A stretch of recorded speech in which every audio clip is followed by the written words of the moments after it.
Well, hello, my beloved friends. It's good to be here with you and to have some thoughts to share.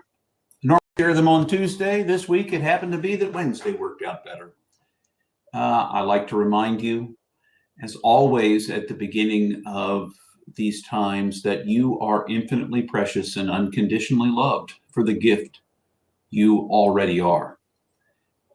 There's nothing you need to do or change to be infinitely precious and unconditionally loved as the gift you are. And that is one of the truths by which I try to live my life, not only about myself, but everyone else I meet.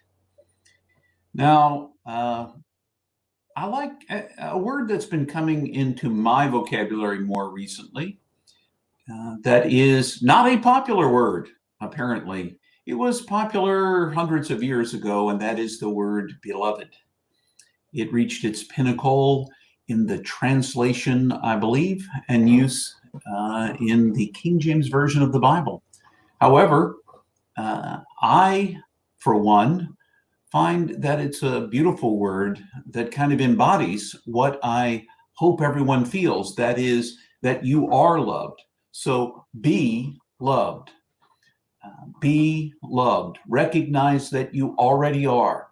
And so by addressing you as beloved, I'm simply saying, I already see you as someone who is loved.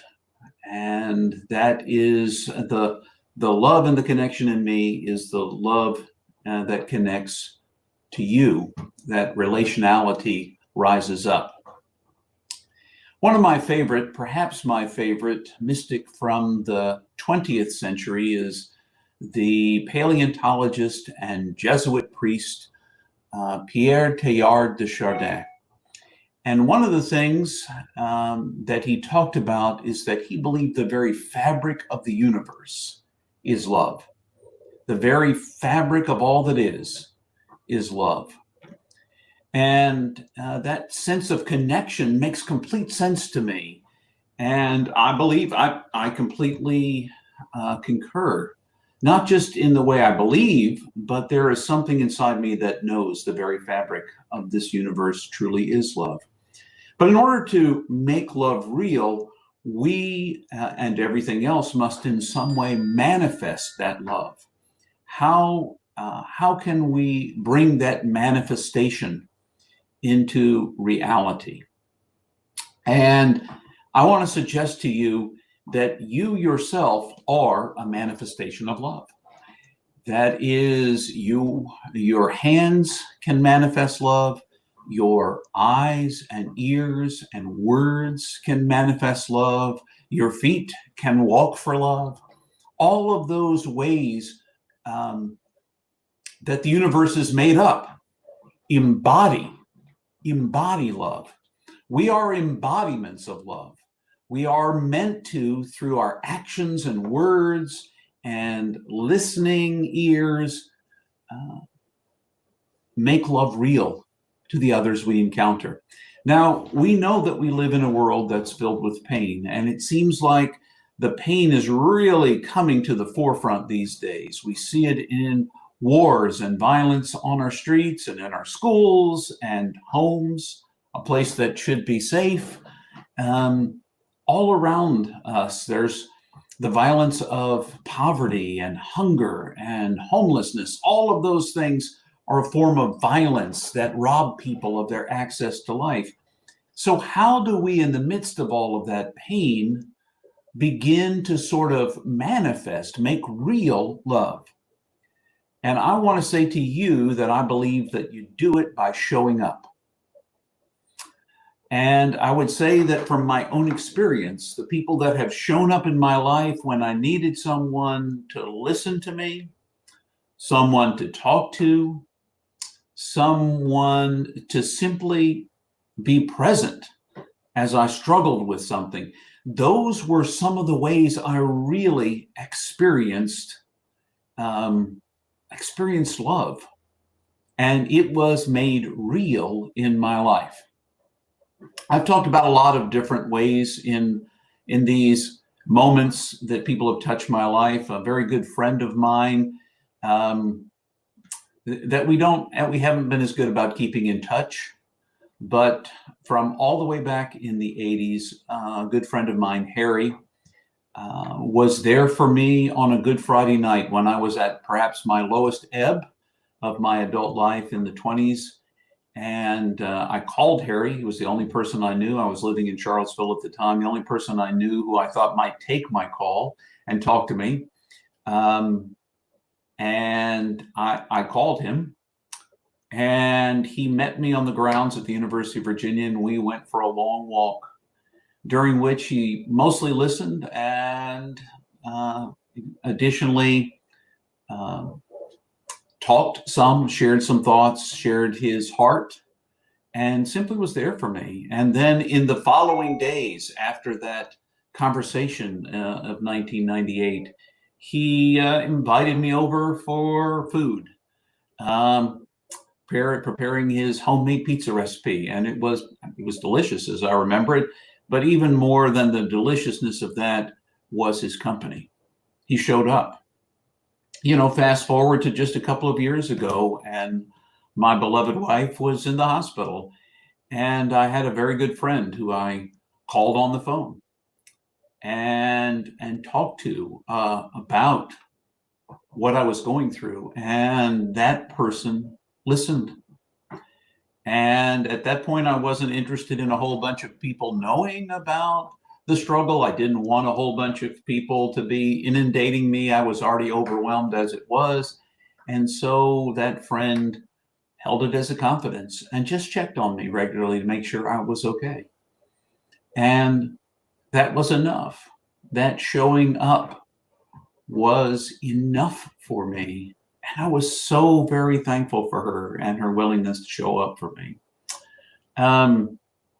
Listening to my struggles and my tears occasionally, perhaps more than occasionally, that showing up is a way that you make love real, that you make love real with your listening ears, not your fixing ears. So often you and I in this world, we're trained to think and fix things. So we listen to someone and immediately we have a solution.